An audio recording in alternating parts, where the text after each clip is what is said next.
Okay, good evening everybody, and now welcome to episode 12 of Talkz, in which now I'm going to review the second holiday movie I'll review.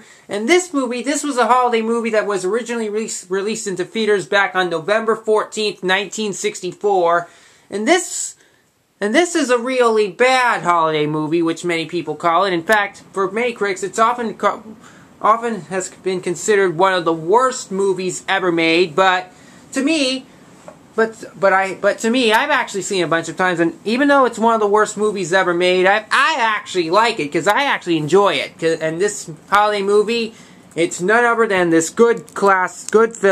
film, Santa Claus Conquers the Martians. And this DVD is not opened, because it's my mom's and she hasn't opened it yet, but this is a bad movie, but I actually like it because it has some cast members, and this film stars John Call as Santa Claus.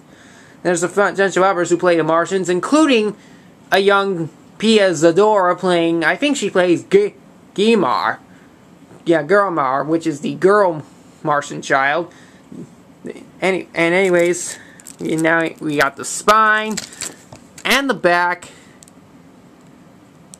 and all this stuff. It also has The Night Before Christmas and Somewhere in Dreamland as well, but this feature is very good.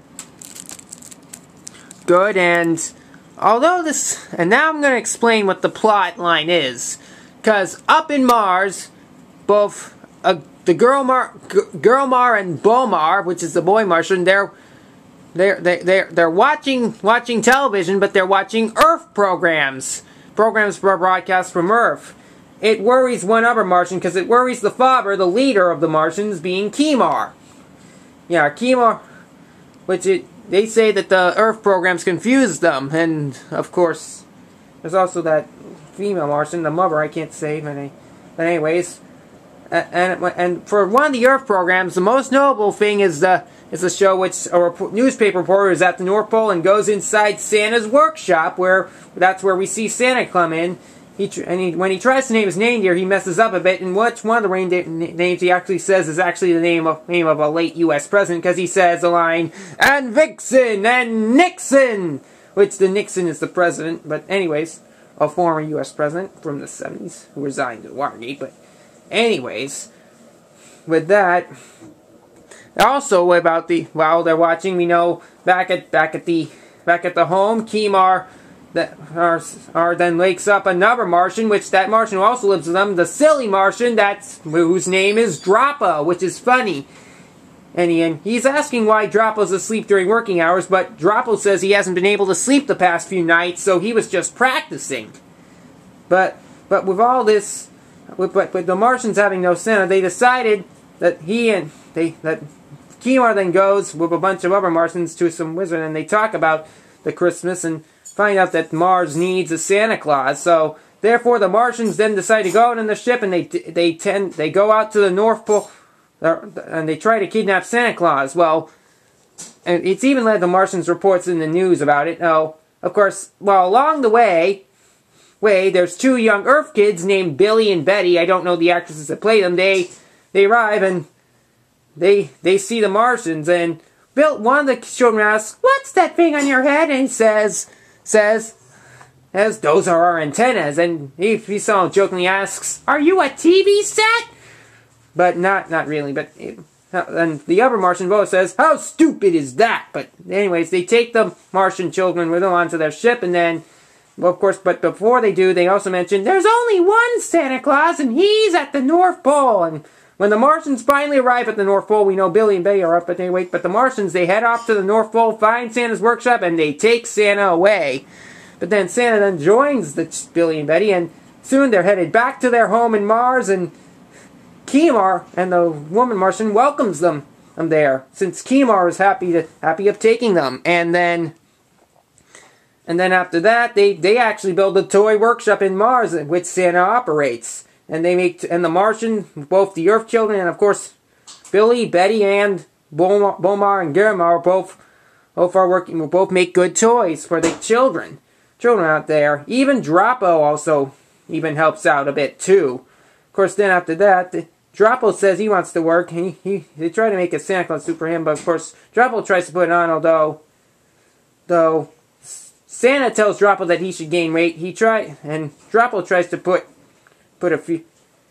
try a few things, but it takes so long. But he then tries to dress up as Santa Claus, and then when Drapo heads to the workshop, Voldar and one other Martian then see him, and they kidnap him and all this, and he's hiding away. But also the Voldar also messes up with the equipment. And then the next day, when they make when Santa, Billy, Betty, and the two Martian children are making toys, they somehow have toys messed up, and that's why one of the Martian children then says, better than calls up for Kimar to come, and Kimar notices the problem. Then Kimar then finds Voldar and thing, and Kimar arrests Voldar and all this, and then Drapo is freed, and then with all this, but with Drapo having to become a good Santa thing, Kimar thanks Santa for bringing a Christmas to Mars, and with that they now have, and in fact they don't need the real. Of course, Santa does have to go back to the Earth, but they don't feel disappointed because the Mars has their own Santa, which Drapo now is better to play to dress up as their own Santa. We're going ho ho ho, Merry Christmas, which is so fun. And with that, the Martian children go back. Billy, Betty, and Santa Claus go back to Earth, and the film ends, and it has a great song which goes, you spell it S-A-N-T-A-C-L-A-U-S, hooray for Santa Claus! Ha ha ha. Now, although this is one of the worst movies ever made, I still like it a lot, because it actually gained some popularity in the 1990s, because this film was ripped on an episode of Mystery Science Theater 3000 when it aired back in December of 1991, in which they had some great common things, such as the song. And for that television set, Crow T. Robot is played by Trace Bolio. He said we're playing, and he said, no, but I play one on TV. And of course, another thing, learning that toys messed up, we know Joel Robinson, as played by Joel Hodgson.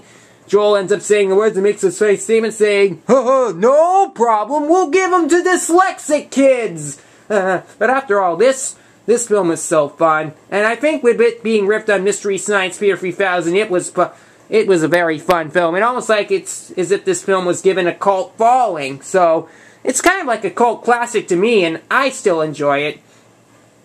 I know many people would give this rating maybe only 1 or 2 out of 10, but since I like this film a lot, because it gets a cult following, I'll actually give it about maybe an 8 or 9, since I enjoy this film. And I know, even when I've never seen it with just only regular things, I've seen it more with the MST3K crew riffing on it, which makes it funny since I was a big fan of Mystery Science 3000 back when it still aired on television, first on Comedy Central and then later moving to Sci-Fi.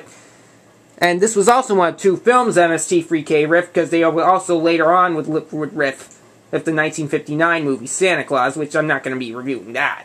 But this film, Santa Claus Conquers the Martians, is great. Of course, it came in at number 81 on the list of the 100 worst movies ever made, but still, even though many people say it's a really bad movie, I actually enjoy it. So, as I said, it's a cult classic to me, so there you go. That's my review of Santa Claus Conquers the Martians, and there you have it. And that wraps it up for episode 12 of Martin Talks.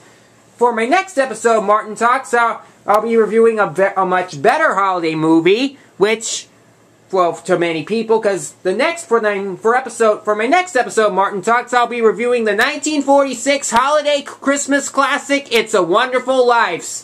But in the meantime, thanks for watching, and have a good night!